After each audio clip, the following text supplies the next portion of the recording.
জীবনের পথে আমরা সবাই কোনো না কোনো যুদ্ধের সৈনিক, কখনো বাইরের পৃথিবীর সঙ্গে, কখনো নিজের ভেতরের দ্বন্দ্বের সঙ্গে।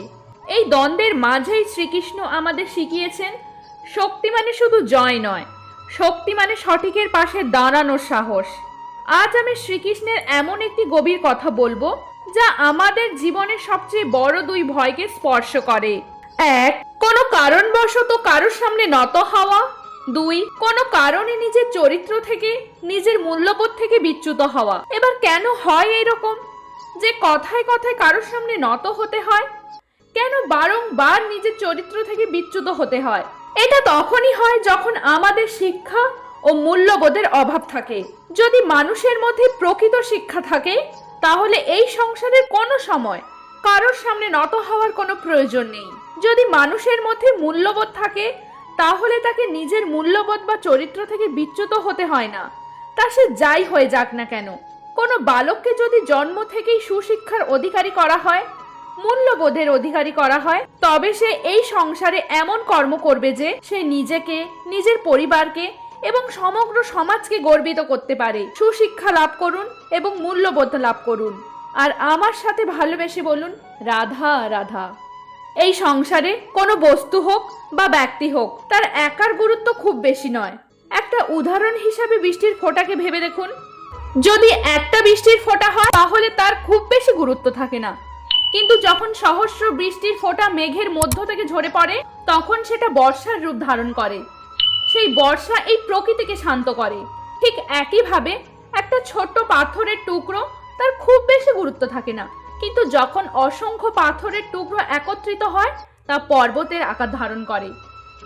একইভাবে কিছু মানুষ যখন একত্রিত হয় তখন হয় পরিবার, কিছু পরিবার যখন একত্রিত হয় তখন তা হয় সমাজ, আবার অনেক সংখ্যক সমাজ যখন একত্রিত হয় তখন হয় রাজ্য। আবার এই রাজ্যে সব থেকে গুরুত্বপূর্ণ ব্যক্তি হতে পারেন রাজা, কিন্তু রাজা একাকী কিছু করতে পারেন না। যুদ্ধ লড়ার সময় তারও সৈন্য দলের প্রয়োজন হয়, কিন্তু এই সংসারে এমন একজন ব্যক্তি আছেন যিনি একাই সব কাজ করে থাকেন, এবং সেই ব্যক্তি হলেন মা। আমাদের জীবনে একজন পিতার ভূমিকা নিঃসন্দেহে অমূল্য, কিন্তু আমাদের সকলের জীবনে যে ভূমিকা মায়ের তা অন্য কারোর থাকে না। একজন মা একাই সন্তানকে বড় করতে পারেন, সংস্কারী করতে পারেন এবং তাকে বড় করার জন্য কঠোর পরিশ্রম করেন। আর এত কিছু করেও তার কাজের জন্য তিনি প্রশংসা অবশ্যই পান না। উল্টে সেই সন্তান যদি অনুচিত পথে চালিত হয়, অনুচিত কর্ম করে, তখন সেই মাকেই অপবাদের পাত্রী হয়ে উঠতে হয়। আমাদের জীবনে মায়ের যোগদান কতটা সেটা বুঝুন। আমাদের বড় করে তোলার জন্য উনি কতটা পরিশ্রম করছেন সেটা বুঝুন। আজ থেকে, এখন থেকে, এই মুহূর্ত থেকে মাকে সম্মান করতে শিখুন। যখন সময় পাবেন, যখন সুযোগ পাবেন, মায়ের প্রশংসা করুন। ওনারও ভালো লাগবে।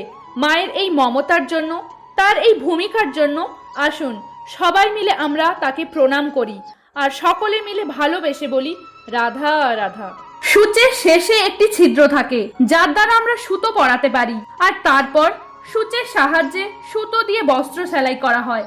কিন্তু যদি সুতো সোজা করে ধরা না হয় তাহলে সূচে কোনোভাবেই সুতো পরানো সম্ভব হয় না। যদি এতে কোনো গিঁট পড়ে তবে তা কোনোভাবেই ছিদ্র দ্বারা প্রবেশ সম্ভব নয়। ঠিক একইভাবে যদি আপনি কারো জীবনে প্রবেশ করতে চান, কারোর অন্তরে প্রবেশ করতে চান, তাহলে আপনাকে সহজ থাকতে হবে।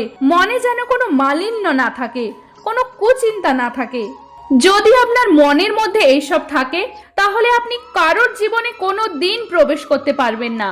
আর যদি কোনোভাবে প্রবেশ করেও যান কখনো তার মনে ঘর করতে পারবেন না।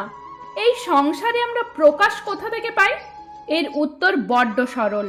ভোরের যখন সূর্যোদয় হয় তখন প্রকাশের কিরণ আমাদের ঘরে পৌঁছায়। এইভাবেই আমরা প্রকাশ লাভ করি। এবার এই প্রকাশের আলোতে আমরা সারাদিনের কাজ সম্পন্ন করি।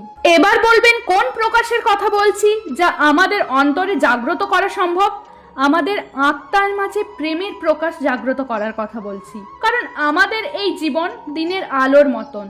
আজ প্রকাশ আছে কিন্তু কোনোদিন অবশ্যই অস্ত হবে। কিন্তু অস্ত হওয়ার আগে যদি আমরা আমাদের আত্মার মাঝে প্রেমের প্রকাশ উজ্জ্বলিত করে নিই তাহলে আমাদের সন্ধ্যা কালও আমরা আনন্দে ও প্রেমে যাপন করব।